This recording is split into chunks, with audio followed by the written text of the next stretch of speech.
Good morning friends. இன்றைக்கி என்ன video பார்க்க போகிறோன்னா, எங்கள் பாட்டி இறந்து 1 வருஷம் ஆயிடுச்சு. அதுக்கான திவசம் பூஜை தான் பண்ணோம். அது ரிலேட்டடாக தான் இந்த வீடியோ இருக்கும். வாங்க வீடியோக்குள்ளே போகலாம். ஸோ இங்கே எல்லாம் எங்கள் பாட்டிக்கு 2 பொண்ணுங்க 3 பையன். ஸோ 3 பையன் 3 மாமாங்களும் அங்கே இருந்து பூஜை கொடுத்துட்ருக்காங்க ஐயர்கிட்ட. ஸோ பொண்ணுங்களும் அங்கே 2 பேர் உட்காந்துருக்காங்க. அப்புறம் இவங்க எல்லோரும் பெற்ற பேரன் பேத்திங்க பொண்ணுங்க எல்லாருமே பாட்டிக்கு வந்துட்டோம். இதில் எங்கள் பாட்டியோடைய பிளெஸ்ஸிங்காக ஃபீல் பண்ணது என்னென்னா, போன வருஷம் பாட்டி இறக்கிறதுக்கு 2 மணி நேரம் முன்னாடி ரொம்ப 87 வயசு ஆயிடுச்சு ஆயாக்கு.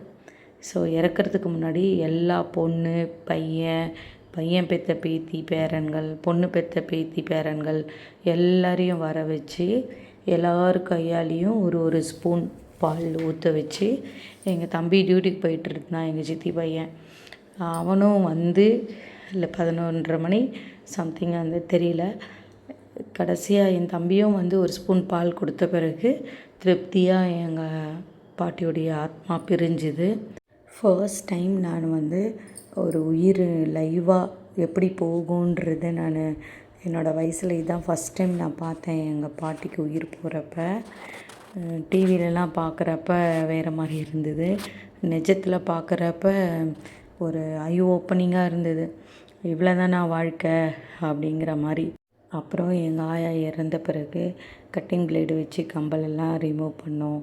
அப்புறம் அவங்க இறந்த பிறகு அவங்களோட சாம்பல் எலும்புலாம் எடுத்துகிட்டு கொஞ்சமாக சின்ன ஒரு பானையில் குட்டியாக கொடுத்தாங்க எடுத்துகிட்டு ஸோ இதெல்லாம் நாங்கள் லைவாக பார்க்குறப்ப இவ்வளோ டீட்டெயிலாக டெத்துக்கு பின்னாடி என்ன நடக்கும் அப்படின்னு பார்க்குறப்ப நமக்குமே இந்த உலக வாழ்க்கையில் எதுவுமே நிரந்தரம் இல்லை அப்படின்றத அடிக்கடி நமக்கு ஞாபகப்படுத்துறது இந்த டெத்தோட நிகழ்ச்சிகள்.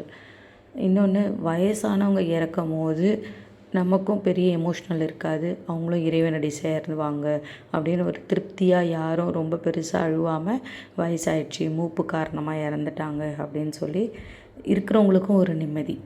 ஆனால் இந்த துர்மரணம் அகால மரணம் அப்படிலாம் பார்க்குறப்ப தான் நமக்கு ரொம்ப வேதனை துன்பத்தை தருது.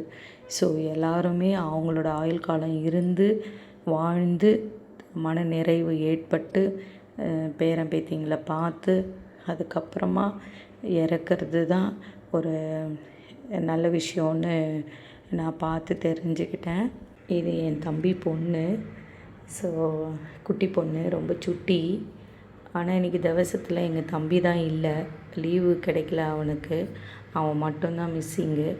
மற்றபடி நாங்கள் எல்லோரும் பேர பேத்திகள் எல்லோரும் வந்துட்டோம்.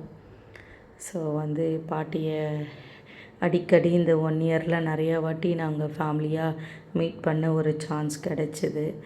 எவ்வளவு கசப்புகள் இருந்தாலும் இந்த மாதிரி நிகழ்ச்சிகளில் ஃபேமிலிக்குள்ளே நடக்கும் போது அதெல்லாம் மறந்துட்டு ஒரு சம்பிரதாயம்னு ஒன்று நம்ம முன்னோர்கள் வச்சது ரொம்ப நல்ல விஷயம்னு நான் நினைக்கிறேன்.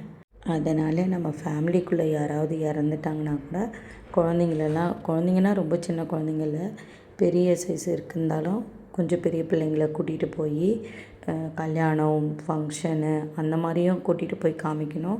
இந்த மாதிரி நிகழ்ச்சிகளுக்கும் குழந்தைங்கள கூட்டிகிட்டு போகணும். அப்போ தான் அவங்க வாழும்போதே ரியாலிட்டி என்ன, நம்மளும் ஒரு நாள் இறக்க போகிறோம், ஸோ தேவையில்லாத கோவம் ஆசைகள் இதெல்லாம் நம்ம வளர்த்துக்க வேண்டியதில்லை, எல்லாமே ஒரு நாள் மாறப்போகுது அப்படிங்கிறத வளர்ந்து வர ஜென்ரேஷனும் புரிஞ்சுக்குவாங்க. அவ்வளோதான் ஃப்ரெண்ட்ஸ், பாய்.